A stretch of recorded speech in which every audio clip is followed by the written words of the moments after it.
खुलुमबाय बे समाव दङ बडलेण्ड इंखं टेलिभिजननि स्टुडिअ आं खोमथागोरा गयारि। खुलुमबाय बे समाव बडलेण्ड इंखं टेलिभिजननि स्टुडिअ आं मिथिका नार्जारि। दिनैनि गाहाय रादाबफोराव दङ बारग' गाहाय मन्त्रि डक्टर मनमोहन सिंहनि जिउ गोमानायाव 7 साननि थाखाय हादरारि दुखु फोसावदों। असम जातीय परिषदनि मावख'आव थाला दिन्दांगोन बुंदों दुलु आहमेदा। गुवाहाटी गारिगावआव 2 लाइमोननि गोथै सह बोखांदों। बिजेपिनि खुद्रिनाय दैदेनगिरि राजेन गहाया गोदान ओनसोलारि राजखान्थि हान्जा दागोन। हेंग्राबारि सोरखारि क्वार्टारनिफ्राय सासे सुबुंनि गोथै सह बोखांदों। हाग्रानि मैदेर गाग्लोबनायाव सासे सुबुंनि जिउ खहा। त्रिपुरायाव 1 लाख गान्जा बिफां दानफायदों। ट्राक ड्राइभारा ट्रेन्सपर्ट मावख'गिरिनि सायाव गाज्रि आखु दिन्थिदों। दानिया फैदोनि आबुं रादाबाव।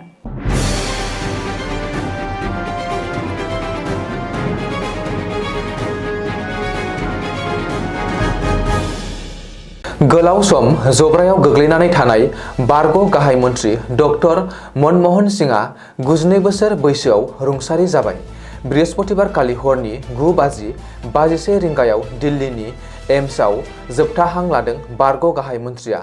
सुलुङाव फोरमायथिनाय बादिब्ला डक्टर मनमोहन सिंहनि गोथै सहखौ दिनै सानसे लाखिनानै गाबोन सनिबार खालि हादरारि मान होनानै जोबथा बिदाय होगोन। बिथांनि रुंसारि जानायाव हादरगिरि द्रौपदी मुर्मु, गाहाय मन्त्रि नरेन्द्र मोदी, कंग्रेसनि एमपि सनिया गान्धी, राहुल गान्धी, गिबि मन्त्रि डक्टर हिमन्त बिश्व शर्माजों लोगोसे हादरनि माखासे गेदेमा सुबुंफोरा ससियेल मिडियानि गेजेरजों दुखु मोननाय फोरमायदों।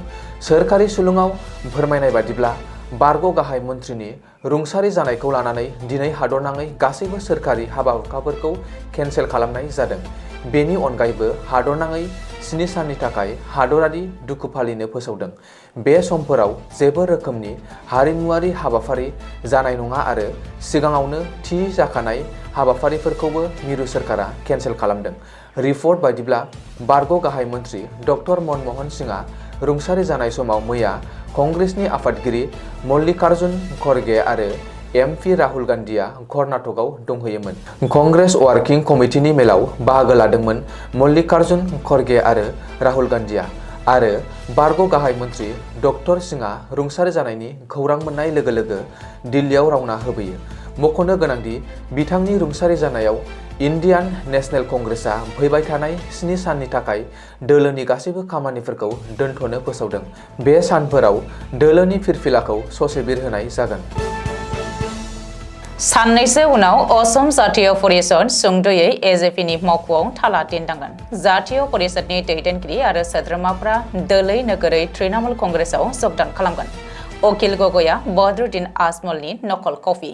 अखिल गगैआ बिसायख'थिसिमल' जोरनानै थागोन। साहा गुवाहाटीनि सुवालकुसियाव खुंनाय मोनसे हाबाफारियाव बाहागो लानानै बे गोख्रों अजद गोनां बाथ्राखौ बुंदों जातीय परिषद नागारनानै तृणमूल कंग्रेसआव हाबफैनाय दैदेनगिरि दुलु आहमेदा। बे मेलाव आफादगिरि रमेन बरठाकुरजों लोगोसेनो एमपि सुस्मित देबआबो बाहागो लादोंमोन। मख'नो गोनांदि बे हाबाफारियाव थांनाय 14 नबेम्बर खुदिया सानखालि हाजो सुवालकुसि रङिया बरखेत्रि बियाबनि फरायसाफोरनि गेजेराव खुंनाय सावगारि आखिनाय बादायलायनायाव देरहानाय फरायसाफोरनो बान्थाबो गथायनाय जायो। बबेखानि बे बादायलायनायाव बान्था मोननो हानाय फरायसाफोरखौ फैगौ फेब्रुवारि दानाव दार्जिलिं बेरायनो लांनायनि राहा खालामगोन होननानैबो दुलु आहमेदा फोरमायदों। गुवाहाटी नोगोरमानि गारिगावआव दिनै फुङाव 2 लाइमोननि गोथै सह बोखांनो हादों। बुरलुंबुथुर दैमानि रुगुङाव बोखांनो हादों 2 लाइमोननि गोथै सहखौ। बुरलुंबुथुर दैमानि दैयाव गोजावनानै दंमोन गोथै सहआ। दिनै फुङाव 2निबो गोथै सहखौ जायगानि सुबुंफोरा बुरलुंबुथुर दैमानि दैयाव गोजावनानै थानाय थासारियाव नुजेनदोंमोन। बोखांनो हानाय गोथै सहखौ 8 थाखोनि फरायसुलि आरो उन्दै बोसोर बैसोनि स्कुल स्टुडेन्ट जुहि दास आरो गारि ड्राइभार हिरकज्योति दास होननानै सिनायथि होदों। बिसोर 2बो लाइमोना थांनाय 3 साननिफ्रायनो गोमानानै दङमोन।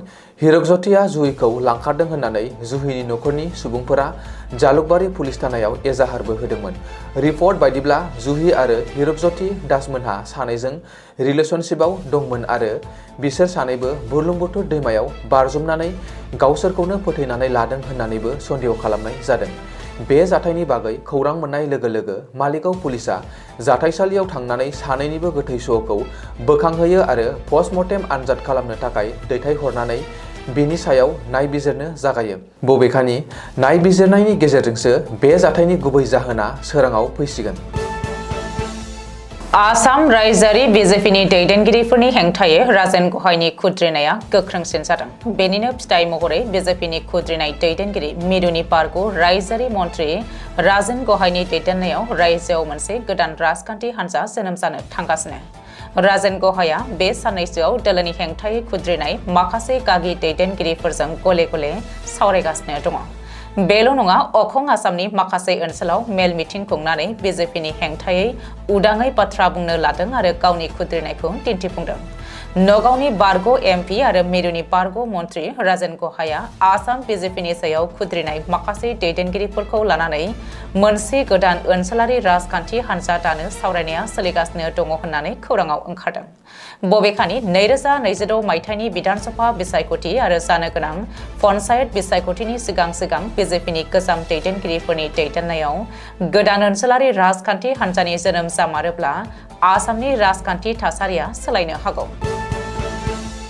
गुवाहाटी हेंग्राबारि ओनसोलनि पाब्लिक हेल्थ इन्जिनियारिं डिपार्टमेन्टनि गंसे सोरखारि क्वार्टाराव शुक्रबारखालि सोमोनांथावै सासे सुबुंनि गोथै सह बोखांनो मोन्दों। थैनाय सुबुंखौ आपार डिभिजन क्लार्कनि दैजेन दास होननानै सिनायथिनाय जादों। बियो कामरुप जिल्लानि बिहदियायाव थायोमोन। सुलुङाव फोरमायथिनाय बादिब्ला जायगानि सुबुंफोरा दैजेनखौ साननै नुयैनि जाहोनाव जिंगासिनानै पुलिसनो खौरां हरो। जाहोनाव गुवाहाटी पुलिसा बिनि क्वार्टाराव नागिरहैनायनि जाहोनाव बिनि गोथै सहखौ मोनहैयो। थांनाय 4 बोसोरनिफ्रायनो दैजेन दासआ क्वार्टाराव थायोमोन आरो बिनि बिसि आरो फिसाजोआ बामुनि मैदामाव थायोमोन। थैनाय सुबुंनि लोगोआव गासै 22,570 रां दंफायोमोन होननानै मिथि मोन्दों। दासान्दि बे जाथायनि सायाव गोख्रोङै नायबिजिरनायबो जाबाय।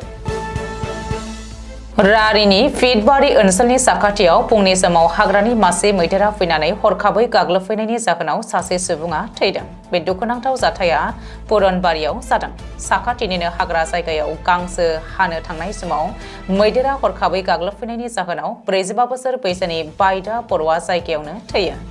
बे जाथायखौ मिथिनो मोननायनि उनावनो रानि पुलिसा जाथायसालियाव नुजाथिफैयो। पुलिसा गोथै सहखौ पस्टमर्टेम खालामनो थाखाय गुवाहाटी मेडिकेल कलेज आरो हस्पिटालाव दैथायहरनाय जायो।